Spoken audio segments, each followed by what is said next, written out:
의정 협의체 해결이 참 있는 것이고 그리고 과정에서 추계 같은 것도 필요하지 않겠습니까? 여러 가지 노력을 같이 할 수 있는 것이죠.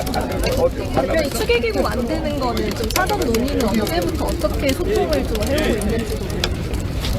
저랑 사전 논의할 문제는 아니에요. 저는 여야 의정이 협의체를 만들어서 해결책을 모색하는 그런 출발을 하는 것을 중재하는 역할이고요. 저는 최선을 다하고 있습니다. 좀 기다려봐 주시면. 두 기구 역할은 좀 어떻게 구분된다고 생각하세요? 종류가 다르죠. 종류가 저는 다른 것이고요. 여야 의정 협의체는 이 의료 분야에 관한 광범위한 논의를 의제 제한 없이 여야 의정이 모두 모여서 하는 기구잖아요. 정부가 추계를 하는 방식에 대해서 여러 가지 좀 더 객관적이고 공정하게 할 수 있는 기구를 만든다는 것 자체가 뭐 잘못된 건 전혀 아니에요.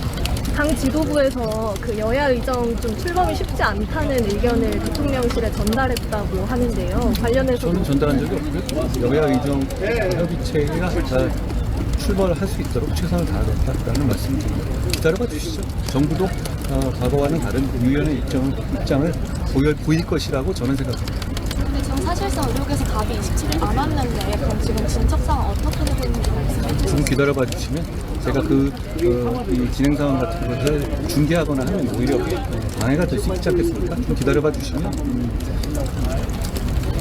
차차 상황을 좀 보실 수 있지 않을까 싶은데요. 오늘 그 대통령께서 김건희 여사 특검법 거부권 행사하실 걸로 보이는데 당에서 좀 어떻게 대응하실지 의원들께서 잘 판단하실 거라고 생각합니다.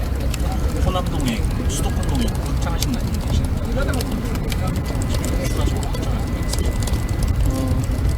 우리 당은 전국 정당이고요. 지난 아까 제가 말씀드렸다시피 16년 만에 호남 전 지역에도 국회의원 후보를 냈습니다. 그만큼 통합하고 화합하는 정당이 되기 위해서 여러 가지 방안을 모색하고 있다는 말씀입니다. 뭐라고 보셨는지. 글쎄요. 대표 이재명 대표가 명예훼손죄를 친고죄로 바꾸자는 주장을 했고 조국 대표도 이에 동의했는데 대표님 생각은 좀 어떠신가요? 공통점이 있으시네요. 대표님 오늘 국회의장 예방하는 일정이 추가가 됐는데 가서 좀 어떤 말씀을 하실 예정이신지 궁금합니다. 의장님께서 여야 의정 협의체 의료 문제에 관련해서 저와 좀 논의하고 싶다고 먼저 제의를 주셨고요. 저도 그것과 최근에 있었던 여러 가지 상황들에 대해서 좀 허심탄회하게 얘기를 나눌 수 있지 않을까 생각합니다. 대표님, 그 김건희 여사님 사과 놓고 당내에서 좀 분란이라든지 좀 다른 의견이 커지고 있는데 여기에 대해서는 어떤 입장이세요? 저는 일관된 입장을 밝혀왔죠. 그렇게 말씀드립니다.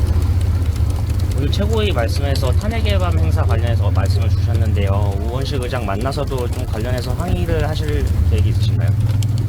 여러분 제가 미리 말씀드리면 항상 하지 않을까요?